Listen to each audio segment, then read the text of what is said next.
جو عمران خان کی سپورٹ بیس ہے، آپ اس پہ توشہ خانہ لے کر آئیں، کچھ بھی کریں. ایک تو بات یہ کہ کیس بہت ہی فلمزی، ایک کہتے ہیں نا کمزور کیس ہے، یہ کوئی کیس ہی نہیں ہے. اس میں جو ماضی میں توشہ خانہ میں لوگوں نے کیا تھا وہ ایکسپوز ہو رہا ہے کہ اس ملک میں جہاں پر بڑے بڑے مسئلے ہیں، جہاں پر سب سے بڑا مسئلہ جو ہے معاشی بحران کا ہے، پاپولیشن کا مسئلہ ہے، اس پہ کوئی بات کرنے کو تیار نہیں ہے. توشہ خانہ کیس جو کہ کوئی کیس نہیں ہے، اس پر حکومت اور اس کا اتحادی میڈیا جو ہے پورا اپنا زور بیان صرف کر رہا ہے. اچھا اب آپ یہ دیکھیں کہ کتنا بھی شور مچا لیں، میں آپ کو یہ لکھ کے دے رہا ہوں، آپ پبلک سینٹیمنٹ آپ بھی اٹھتے بیٹھتے ہیں، ہم بھی اٹھتے بیٹھتے ہیں، میں کراچی میں ہوں، آپ کوئی لاہور میں ہے، کوئی اسلام آباد میں ہے، سب یہ دیکھ لیں کہ لوگوں کو فرق نہیں پڑ رہا. جو عمران خان کی سپورٹ بیس ہے، آپ اس پہ توشہ خانہ لے کر آئیں، کچھ بھی کریں. ایک تو بات یہ کہ کیس بہت ہی فلمزی، ایک کہتے ہیں نا کمزور کیس ہے، یہ کوئی کیس ہی نہیں ہے. عمران خان کی سپورٹ بیس کو فرق نہیں پڑ رہا، لیکن جب جوابی غزل لوگ عرض کر رہے ہیں تو اس میں کیا ہو رہا ہے؟ اس میں جو ماضی میں توشہ خانہ میں لوگوں نے کیا تھا وہ ایکسپوز ہو رہا ہے. اچھا لیکن میں پھر بھی کہوں گا کہ ہر وقت کا ہر چیز کا ایک وقت ہوتا ہے نا.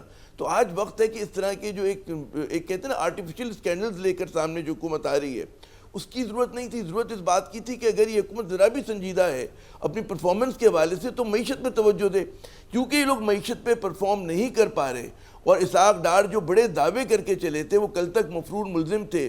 وزیر اعظم کے طیارے میں صرف پاکستان میں ہی ہو سکتا ہے کہ جو مفرور ہو واپس ہے اور اس کو ایک وزیر خزانہ بنا دیا جائے. چلیں خیر ہو گیا، یہ ظلم بھی اس ملک کے ساتھ ہو گیا. تو یہ دعویٰ کر کے آئے تھے کہ میں ڈالر کو 200 روپے کا کر دوں گا، لیکن آپ دیکھیں کہ آج جو ہے آپ کی فورن ایکسچینج ریزرو مزید گر گئے ہیں.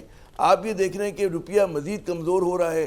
آپ یہ دیکھ رہے ہیں کہ جی پاکستان کی ڈیفالٹ ہونے کا چانس جو کبھی 4-5% تھا سے 6 مہینے 7 مہینے پہلے، وہ آج 75 اور 80% ہو گیا ہے. تو یہ حکومت بالکل کہتے ہیں نا کہ ننگی ہو گئی ہے، سامنے آ گئی اپنی پرفارمنس کے لحاظ سے.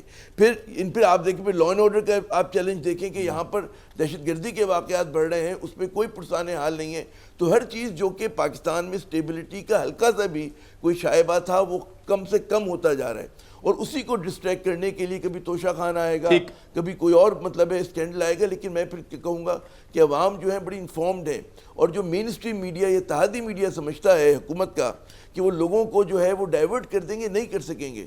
سوشل میڈیا کی طاقت بہت زیادہ ہے. آج جو ہے عوام کا، وہ کہتے ہیں نا گیٹ کیپرز آف انفارمیشن کی ضرورت نہیں ہے کسی کو. لوگ براہ راست لوگوں سے جو ہے عوام سے بات کر سکتے ہیں. تو میں سمجھتا ہوں پہلے بھی ناکام ہوئے اور ایک مرتبہ پھر یہ لوگ جو ہے ناکام ہونے جا رہے ہیں.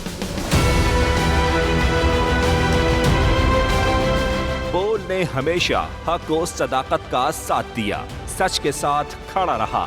ہم ہیں مثال ابر، مگر اس ہوا سے ہم ڈر کر سمٹ ہی جائیں گے، ایسے بھی ہم نے. بڑی مشکلات، بڑے بڑے چیلنجز، صرف بول کھڑا رہا، بول ڈٹا رہا. ہے اس کی عادت ڈرا رہا ہے، میری فطرت ڈرا نہیں ہوں میں، اور یہ ایمان کی طاقت کی وجہ سے.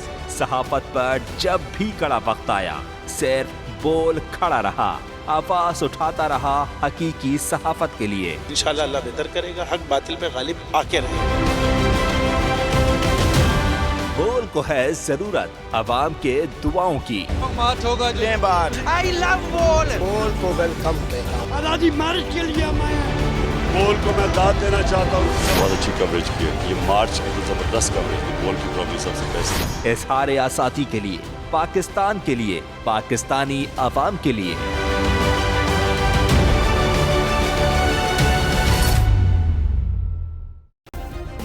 سبسکرائب کریں اور بیل دبائیں تاکہ کوئی خبر رہ نہ جائے.